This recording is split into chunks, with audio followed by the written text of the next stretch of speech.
여러분, 제가 국가유공자 어르신들에게 조금이나마 도움을 드리는 봉사를 하고 있는데요. 간단한 연탄 기부 봉사를 시작으로 필요한 가구까지 바꿔드렸었습니다. 그 이후 정신없이 지내다 보니 어느덧 겨울이 지나고 봄이 찾아왔습니다. 봉사를 진행하기 앞서 보훈지청 관계자분과 이야기하는 시간을 가졌습니다. 어떤 도움이 어떻게 필요하신지에 대해 이야기를 나눴는데 장기적으로 도움이 필요하신 분들부터 간단하게 냉난방 관련 물품들이 필요하신 분들까지 너무 감사하게도 준비를 많이 해서 와주셨더라고요. 어쨌든 도움이 필요하신 국가유공자 어르신들을 리스트업 해주셔서 앞으로 무엇을 어떻게 해야 될지에 대해 잘 알 수 있었습니다.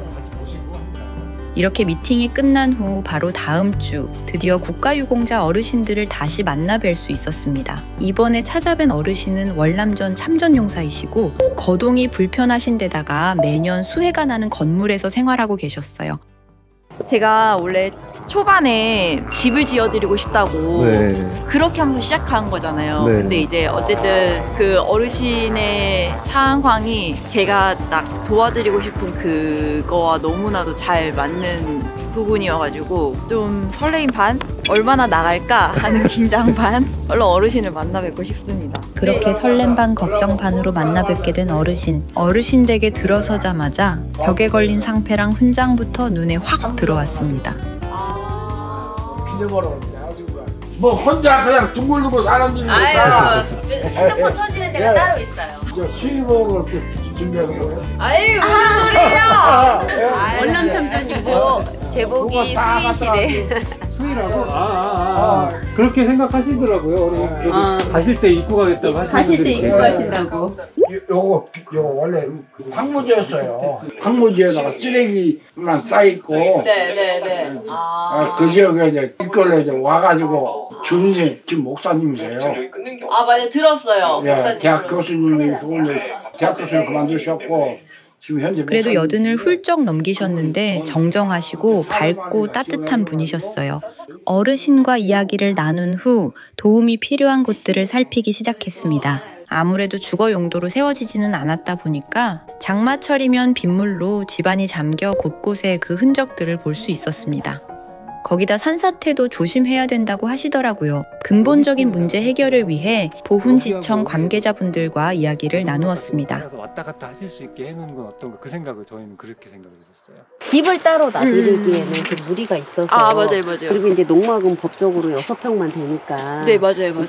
어찌됐건 간에 신고를 하고 해도 농막도. 하지만 제 생각과는 다르게 쉽지만은 않겠더라고요. 거동이 불편하시니까 생활하시는 공간과 이어질 수 있는 쾌적한 공간을 마련해드리고 싶었는데 그렇게는 불가능할 것 같더라고요. 어찌됐든 조금 떨어진 곳에라도 마련해드릴 수 있으면 좋겠지만 아무래도 전문가분들을 모시고 다시 방문해보는 게 더 낫겠더라고요. 오늘은 인사를 드리고 회의가 필요할 것 같습니다. 인사드리고 네. 제가 금방 연락해가지고 또 오겠습니다, 할아버지. 네. 아유, 오늘 시간 내주셔서 너무 감사합니다. 아이고 여기 방문해줘서 고맙죠. 아유, 감사합니다, 할아버지. 네. 그렇게 아쉬운 발걸음을 돌린 후 며칠 뒤 파주랑 연천 지역에 계시는 어르신들을 위한 난방용품이 도착했습니다. 네, 안녕하세요. 저번에 이제 국가보훈처 팀장님이랑 미팅을 했을 때 도움이 필요한 국가유공자 어르신분들 리스트를 한번 저희 받았었잖아요. 그때 이제 이불, 난로 같은 이제 그 좀 추위를 이겨낼 아무튼 준비를 했습니다. 네. 짠! 네. 안녕하십니까. 네. 우선 전달드리기 전에 보훈지청 보도자료용 사진을 먼저 촬영했습니다. 그 후 봉사 관련해서 회의를 진행했는데요.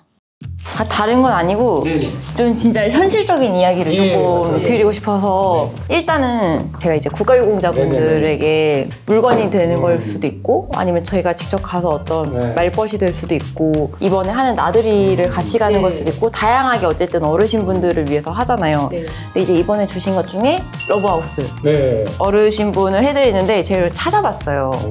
농막을 해야 되니까는 그걸 찾아봤는데 이게 현실적으로 부딪히는 되는 부분이 장벽이 많죠. 장벽이 많더라고요. 그냥 단순하게 그냥 이렇게 입을 들이고 뭔가를 들이고 끝이 아니라 그거는 이제 우리가 새롭게 뭔가를 거기다가 갖다 놔야 되는 건데 일단은 이제 알아보니까 땅!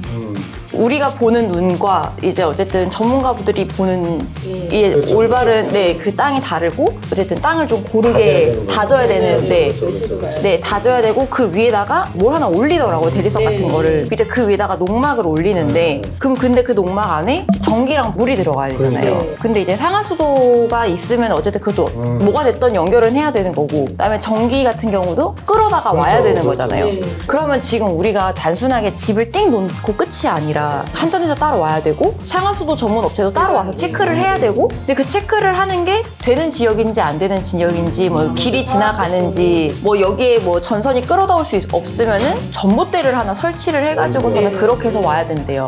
우리가 어디까지 가능하고 어디까지 안 되는지는 아예 모른 채 일단은 그 어르신이 집에 홍수가 차고 단순히 홍수뿐만 아니라 산사태 우려가 있기 때문에 저희가 농막을 드리자라고 했는데 생각보다 현실적으로 부딪히는 게 많은 거예요. 제가 생각하지 못했던 게 현실적으로 다가오는. 네, 근데 이제 그런 것들이 알아보면 된다라고 했을 때 저는 이제 거기서 걱정되는 게 그거예요. 저는 현실적으로 비용이 예상치 못한 비용이 더 이게 어디까지 비용이 나가는지에 대해서 이게 아무것도 알 수가 없잖아요. 저희가 한전이 오셔서 확인을 해봐야지 설치 비용이 얼마 나온다.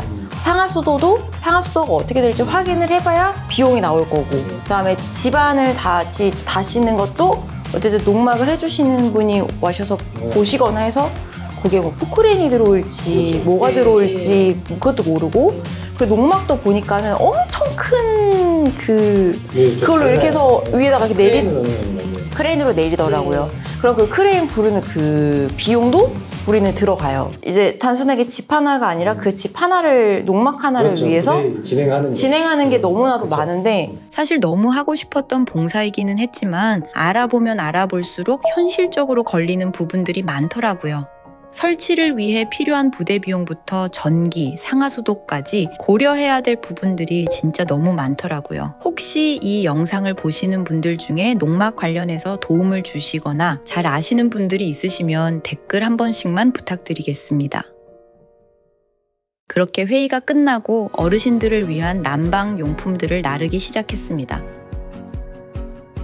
파주나 연천은 3, 4월까지도 연탄을 떼신다고 하더라고요. 제가 드리는 조그마한 선물로 남은 추위 따뜻하게 보내셨으면 좋겠습니다.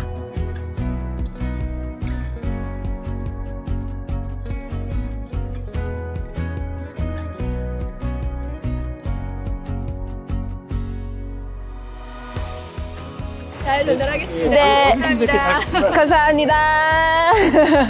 들어가시죠.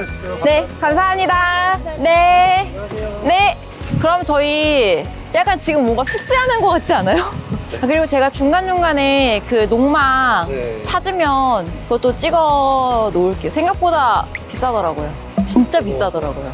오늘 여기까지 하겠습니다. 감사합니다.